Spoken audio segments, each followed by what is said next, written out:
Hi everybody, it's back to school time. What do I mean? Well, it's really back to school and student loan time. I did a video for you about how to handle student loan debt, private student loan debt, and I'm of the very supported position that that's just nothing more than a debt buyer's dream of hoping that you'll take it more seriously than you should. And that was the basis of my lawsuit, again, how to handle a lawsuit with student loan debt. Now I'm going to be more specific about something that's filed over 800,000 of these lawsuits and has been the subject of all sorts of federal lawsuits also itself and government review. They're in a bit of a pickle that one of the administrations that came in sort of took them out of. This goes back and forth about how NCSLT, or National Collegiate Student Loan Trust, has a right to pursue people that did take a loan from a couple of banks.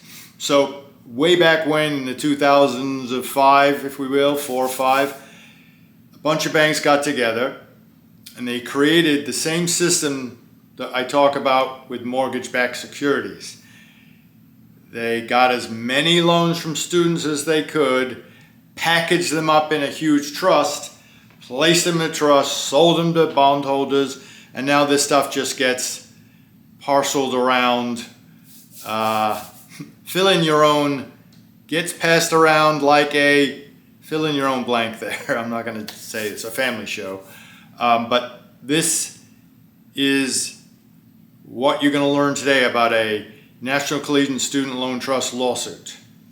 They are mere debt buyers. If even that, I always discard the value of a debt buyer lawsuit. Think 10 times less than that, and you have a private loan being sued upon by National Collegiate Student Loan Trust that is just holding whatever's left of the tattered remnants of these large private student loan trusts that have long since just gone away. The actual company that guaranteed, because it wasn't government backed, it's private student loan, the actual company that guaranteed all this stuff would be paid off if you and I defaulted, went bankrupt itself. And so one of the documents you're going to look at today will show that company, and we'll talk to you what that means. So I'm going to give you a lawsuit look, and I'll put it right on the screen for you. Not right now. When you hear me say Shazam, that's when the stuff comes up. So, but I think actually applying a lawsuit helps, hopefully, your understanding in your own defense, in no matter what jurisdiction you are, and whatever the jurisdiction you're in. So that's another thing, I gotta keep reminding myself to look at the camera. Whatever jurisdiction you're in, use this as a guide and research and education and entertainment. You can watch it all my weird, I watch my own videos and the ticks and the this and the this. I'm gonna try not to do what I just said I did. I had actually pat myself on the back how much better I've gotten as far as the OCD and things like that. Then I watch my videos and go, oh my God, what a mess. Hopefully you can look beyond that and use the helpful information that, again, is for information and research. I'm not your attorney. If you're Michigan and Florida, give me a shot. Maybe I could be good for you. I'm calling BS on everything National Collegiate Student Loan Trust. Do they exist? Go look for them. There's no brick and mortar, which isn't really a good analysis or assessment if someone exists anymore. But way back when I was filing class actions against these guys, they didn't have it then, pre-COVID. So who is the puppet master? It has been for a long time a company called Transworld Systems. As of this date, they've probably changed their name a couple of times, or a way they do things. They use basically the same law firms in each state. And then when some jerk like me gets real serious with counterclaims and class actions, they bring in a big law firm. I think they're out of New Orleans. There we go. There's that first tick. I gotta be careful about that. So here is the proof that they have to pursue you. At least that's what I'm going to show you.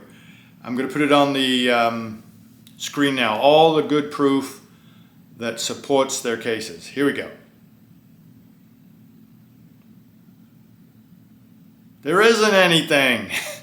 Now, there is paperwork that they attach to their lawsuits.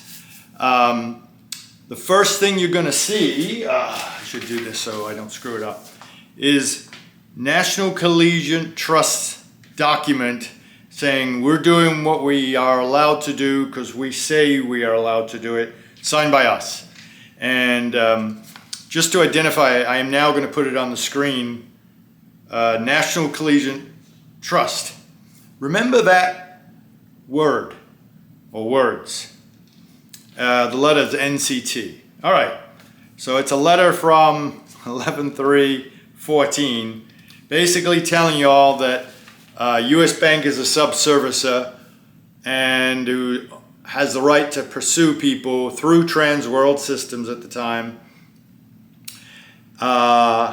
Yet, later on, you're going to see that with their complaint, they also give you a document called a pooling and servicing agreement that specifically says we're assigning all this debt to U.S. Bank. So you see U.S. Bank in this first sheet, the National Collegiate Trust on the screen, dated 11/3/14, says that U.S. Bank is a special servicer. Well, you can't be an owner and a servicer. But if you look in the assignment documentation, Article or Section 12 of the Pooling and Service Agreement, it specifically says NCSLT, last thing they do, they pass it on to U.S. Bank. So they're the owners, but now they're saying they're the servicers, and they call U.S. Bank an indenture trustee. That's who's being assigned the debt by NCSLT. OMG. Anyway, so now they're claiming they're a subservicer. So the fiction and the fun starts. You're being sued by a fictional company with fictional proofs, fictional pleadings.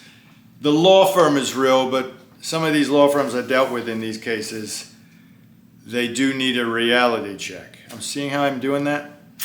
Anyway, the claims that you will face if you took one of these original bank loans from Bank One, JP Morgan, some bank in Rhode Island, a whole bunch of Charter One Bank that somehow made it into the hands of this company 15 years later, all the claims have long since gone. But that doesn't stop the one or two law firms in this state and other states filing 800,000 of these lawsuits. There's probably a lot more than that. Because we're all honorable people, we know we took this loan out.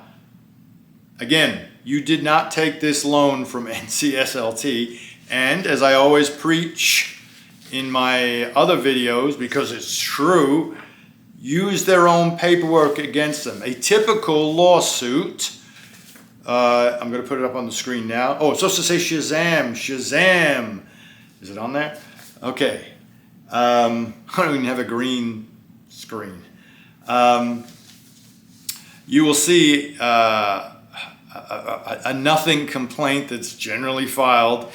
And in number 4, to prove that they were assigned the debt, NCSLT, they say this contract was duly assigned in the normal course of business to plaintiff. I don't know if you can say so little, in so little, so innocuously.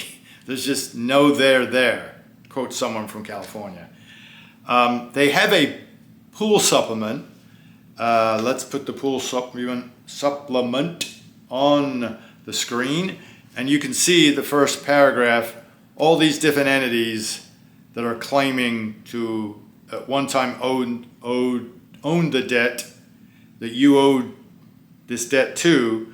There's going to be a depositor, an originator, bank. I think in this case it's JP Morgan. But they're all the same. The paperwork's all the same. Interesting to note, National Collegiate Student Loan Trust, which is how it's written against you in any lawsuit, their name is actually the National Collegiate Student Loan Trust. As I've said in the past, if GM wanted to sue you and they just put the M, would you just say it must be them? No, you have. That's a corporate rule 101. You have a certain name to separate yourself from others and to lay title to that name before anybody else comes in. So you got to have the full name, man. Anyway, these shadowy companies that are listed in that pool supplement or equity funds have long since gone. When I depose, or I used to depose what was left of Transworld System, they don't know who did half this stuff.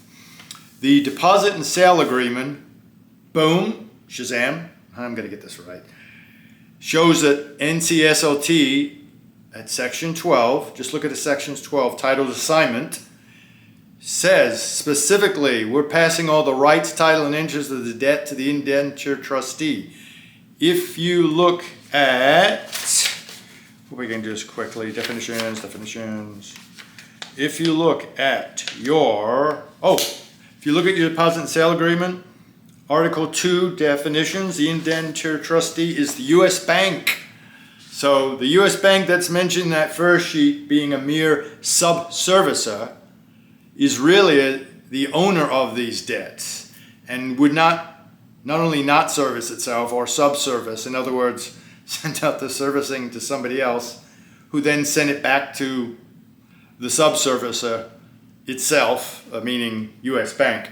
You can't be all those things and wear that many hats in a financial business when it comes to chain of title when passing this contract. So I hope that's not a bit too much. So don't let NCSLT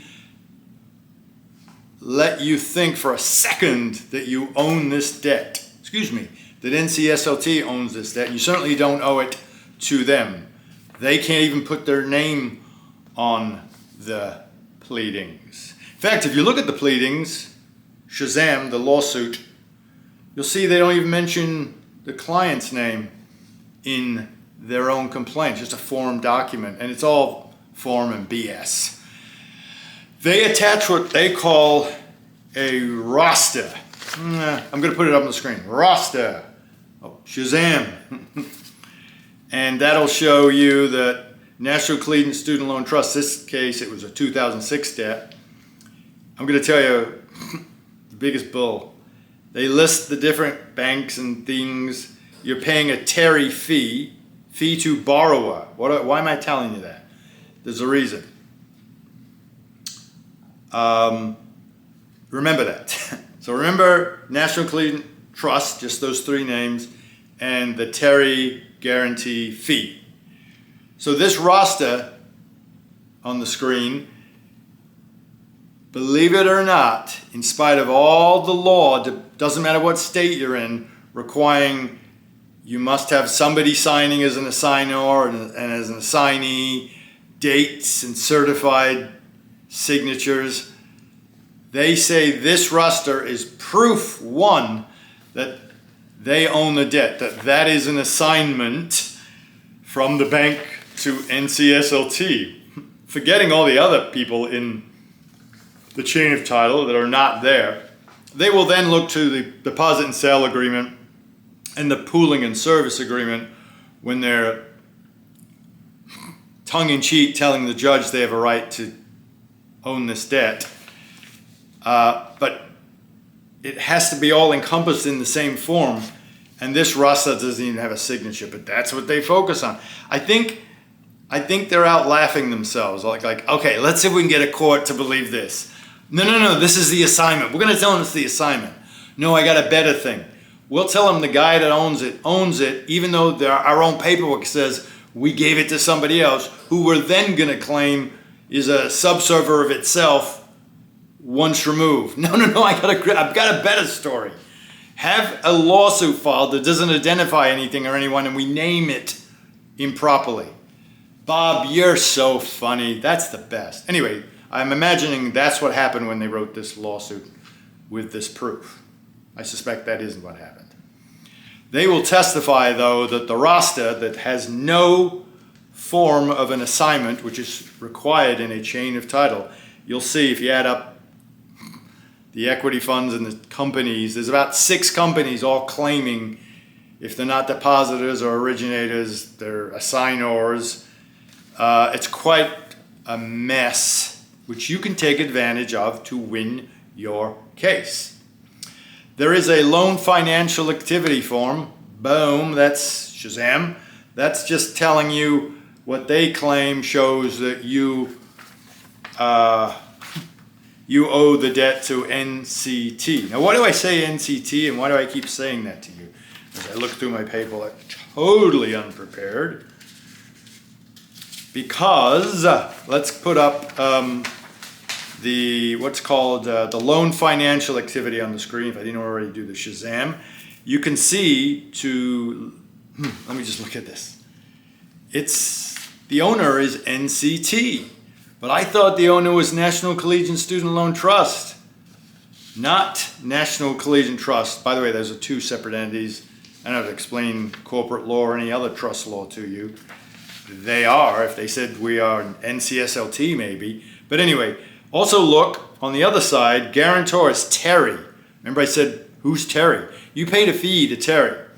Terry, because this was not government backed, these are private student loans, was a company that guaranteed whoever gave these loans out, the banks, they'd be paid if something went wrong. Something went wrong because Terry went belly up. So in bankruptcy court, but by the way, just because you're in bankruptcy court doesn't mean you have nothing. It just means your debts are more overwhelming than what you have. So there's still money there to pay what you and I have paid, and maybe we have a claim against Terry in the bankruptcy, but I digress. How do I know that Terry, even though they're supposedly bankrupt, paid this debt off anyway? I suspect because if you look at the loan financial activity on the screen again, you can see that the person owed $24,000 and then 0. Well, that's your insurance payment. You paid this Terry money to ensure that you would be backed and insured if something went wrong. They took your money and it appears to say 0. So when you bring this up to National Collegiate Student Loan Trust, who you would then again have said this was attached to the lawsuit, Your Honor, they'll say, that's just showing paperwork and technically accounting. There's all these things. I think this is part of the joke too. I've got a great idea. This is what they're saying in the basement again. We're going to show accounting paper that shows the debtor doesn't owe the debt, and then we'll still win. Here it is. Just because Terry went bankrupt, when and how much, it's not your problem. You paid your fee. This thing was charged off. By the way, those of you that don't know what a charge off is, it's where after 6 months of delinquency, there's another waiting period where a company that owns your debt will just charge it off against income coming in. So that company makes a certain amount of money under the IRS rules. So in this case, this person doesn't owe $24,000. A large part of that was written off and used. There's some tax stuff here, but I'm not going to go that way. But they claim the person owes $24,000, even though their own paperwork says 0. So anyway, whoever owns the debt, NCT, me, you, I think the indenture trustee maybe does, U.S. Bank. You're going to see maybe down the road some weird litigation where all these companies have just been sitting on the sidelines while debts are being settled, maybe come back in and go, hey, what about us? I can see that happening if things get really bad economically and the banks are looking for money. Insurance companies are losing money right now and looking for new ways to take money from people. Banks are always in the market. This may be one of those ways of doing that. But NCSLT does not own your debt. There's just no proof. Their own proof, as I always preach in other cases, just look to their proof. That's all you need. You don't really need to do discovery. I always do, just to poke around while I'm in there, get some good information for you. Lastly, you're going to see attached to the lawsuit, all these things are usually attached to the lawsuit, or you get them quickly in discovery. The loan payment history. I got this right now. Shazam. And that's just their made up belief.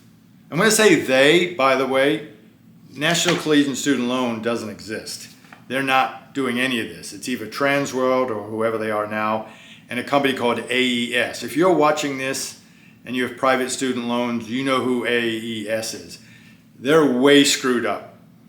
The beauty, in my opinion, just going on depositions and watching NCSLT representatives, if you will, unsure of what's going on. And that's important because the documents used against you have to meet rules of evidence, federal or state, and they also have to pass through a custodian of the records that's certified with personal knowledge of these 2005 debts. They are a lot of times relying on third, fourth party servicing collection companies to create this documents. I think in law school they used to say out of whole cloth, which is another way of saying making it up. There's no support of why you or attorneys, your client, owes this debt based upon a loan payment history report. And they call it the loan payment history report for a good reason, so it adds credibility, but it lacks any personal knowledge of anybody or credibility or evidentiary acceptance. But you got to get that past a kind of a judge that's like, next. So use my information to crush this really bad actor that's suing people today as we speak. I had a guy call me. He owes about $57,000 to one of the law firms that sues here in Michigan today, and 40 something both to NCSLT 2006 to another law firm. So he's in deep. That isn't to say you didn't take those debts, but a company can't just come and say you owe us. And I'll be honest with you, you could be paying those people off because they're suing you, and the real owners could and may eventually come in with their handout. What are you going to do? You're going to sign a release with the two law firms and NCSLT, and also they're going to throw in all these entities that say didn't exist. Suddenly they're in your release saying, you can't come after us. That's a funny thing. It's just a mess, and it's fiction. And once again, the little guy is getting crushed. But it's an honor system mess, because most of us go, I did take out the loan. Okay, what do I owe? Can I get a deal? Don't see my last video where I talked about how to talk to collection attorneys. The general theme through that is don't pay it unless they prove it. That's a great, don't pay it unless they prove it. I've yet to see in 30 years anybody prove it. If it's a creditor loan or a direct creditor you borrowed it from, even that today, I'm going to do my plug, see my videos on securitization. Even that is questionable because of securitization. I'm not talking loopholes, man. I'm talking gaping caves and canyons where all these equity firms, same kind of firms, or equity fund. If you want, you always see, oh, this guy bought he bought a football team, this guy.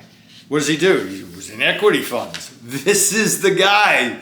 These are the funds that put all these millions of loans together, squeeze out tons of fees just on putting the stuff together, and then put up a bunch of lawyer language to protect themselves, then go buy a football team, Now you're having to pay $50,000 to someone that is long gone, and National Collegiate Student Loan Trust. I wish they had a vowel in their name so I could kind of make something funny. Anyway, go to, I'm going under 30 today. Go to collectionstopper.com. Go to Podcast Plus for my show notes. My show notes, as always, this way you're not subject to having to look at this face again if you can just look at the information I gave you. But I'll add all the stuff I put on the screen right to my show notes. On the Podcast Plus section of the website are National Collegiate Student Loan and other student loan answers that you can use. Free. There's a ton of stuff on there for free. Just go and use it, man, for research, for entertainment, or some really cool stuff on securitization. I keep plugging that because I want people to get really fluent in that information as well as trying to say it. Because it's the new thing with debt collection, man. We are going to end debt collection as we know it. Let's see. Okay, Brian Parker, please like me. I want to be liked.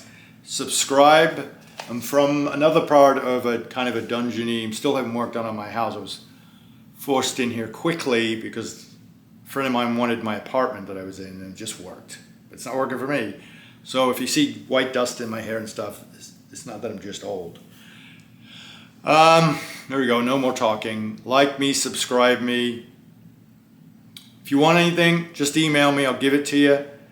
I'll give you a couple minutes of my time. I'm creating these classes now to help you out. All right. Thank you very much for your time. Have a good day.